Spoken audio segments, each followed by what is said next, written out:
Christ dit aux disciples, il vous est avantageux que je m'en aille, car si je m'en vais pas, le consolateur ne viendra pas. Mais si je m'en vais, je vous l'enverrai. Et il nous a envoyé le consolateur. Donc, vous avez la parole. Allez vous présenter.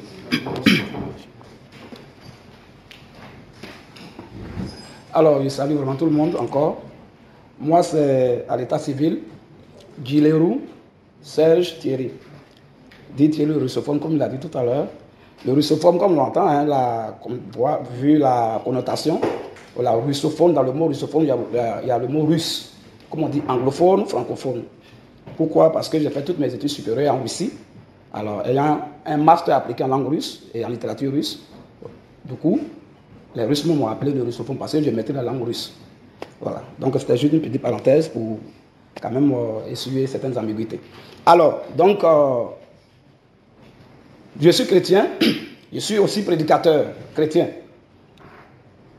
Jésus l'a dit lui-même de sa propre bouche. Je pense que Jésus est plus éloquent que n'importe qui sur la terre des humains.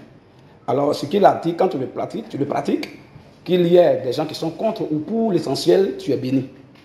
Donc, il a dit à ses disciples, allez et faites de toutes les nations mes disciples. Et après, dans Matthieu 16, après le verset 18 précisément, il dit, et là je bâtirai mon église. Tu es pierre sur cette pierre, donc sur la révélation de savoir qui je suis, je bâtirai mon église. Alors, il dit mon église, il n'a pas dit leur église, ou bien vos églises, il dit mon église. Je suis possessif, donc du coup l'église appartient à qui? Qui est le propriétaire de l'église? C'est Jésus. Alors, nous n'avons pas d'église à nous, mais nous faisons partie de l'église de Jésus-Christ. Et comme la Bible a dit clairement aussi, que Dieu a jeté les regards sur le monde entier, dans les nations, pour choisir du milieu de ces nations-là un peuple qui porta son nom. Donc, comme je porte le nom de mon Père, je porte Dieu aussi, ses enfants portent son nom. Donc, nous sommes de l'église de Jésus-Christ. Mais comme nous sommes dans une société, pour que les gens puissent nous contacter et nous voir sur les réseaux sociaux, alors nous avons mis les initiés de la parole du Seigneur Jésus-Christ sur les réseaux sociaux. Les initiés de la parole du Seigneur Jésus-Christ. Pourquoi initié? Parce que le christianisme est une initiation. Jésus a dit à Nicodème que si tu n'es pas né de nouveau, tu ne peux rien voir. Alors la nouvelle naissance est une initiation spirituelle. Du coup, nous sommes les initiés de la parole du Seigneur Jésus-Christ. Et donc, nous sommes basés à Yopougon, nouveau quartier, c'est là que nous faisons nos cultes les dimanches. Et nous faisons les séances d'évangélisation publique. Voilà aussi à Yopougon, à la place, tout à l'heure, comme vous avez vu tout à l'heure, à la place Gandhi, Carrefour Gandhi, où il y a la banque NCA là, dans laquelle nous prêchons les lundis, les mercredis et souvent les vendredis. Et les frères Béni Islam qui est là, voilà, on a discuté et on se change. Ce vendredi c'est eux, le vendredi prochain c'est nous. Voilà, donc voilà un peu, en gros, pour ne pas être long. Mais le plus important, qu'est-ce qui nous incite à aller prêcher dans les rues? C'est Jésus lui-même qui le faisait aussi dans Luc 8, verset 1 jusqu'au verset 3. Vous voyez, Jésus partait de ville en ville, de village en village, partout il prêchait. Ah, il a dit, allez, après sa mort et sa résurrection, il dit, allez et faites, il dit, allez et annoncez la bonne nouvelle à toute la création. Celui qui croira et sera baptisé sera sauvé. Du coup, la bonne nouvelle, c'est quoi?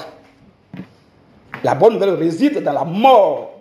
D'abord, non seulement la crucifixion, la mort et la résurrection de Jésus. C'est ça la bonne nouvelle, puisque c'est par ça que les chrétiens sont sauvés. Donc il faut éclairer les gens qui ne savent pas que Jésus a été vraiment crucifié.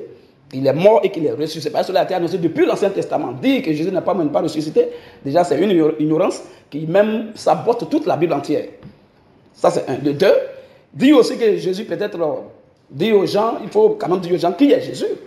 Jésus n'est pas un envoyé de Dieu comme ça. Jésus lui-même, il est Dieu. Il n'y a pas un autre Dieu. En dehors de Dieu, il n'y a pas d'autre Dieu.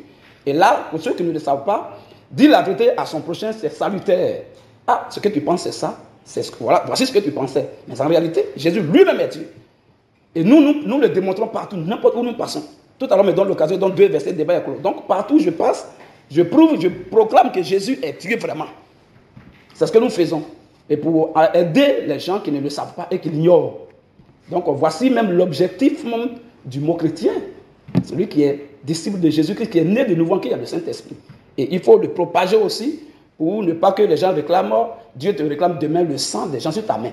Si je sais que mon frère est en train de boire acide, qui est de l'eau, voyant qu'il a soif, si je ne suis pas mauvais et que je suis honnête et bien, Il dit à mon frère, ah pardon, ça c'est pas de l'eau mais c'est acide. Il peut se fâcher. L'essentiel, il vient dire la vérité. C'est ça.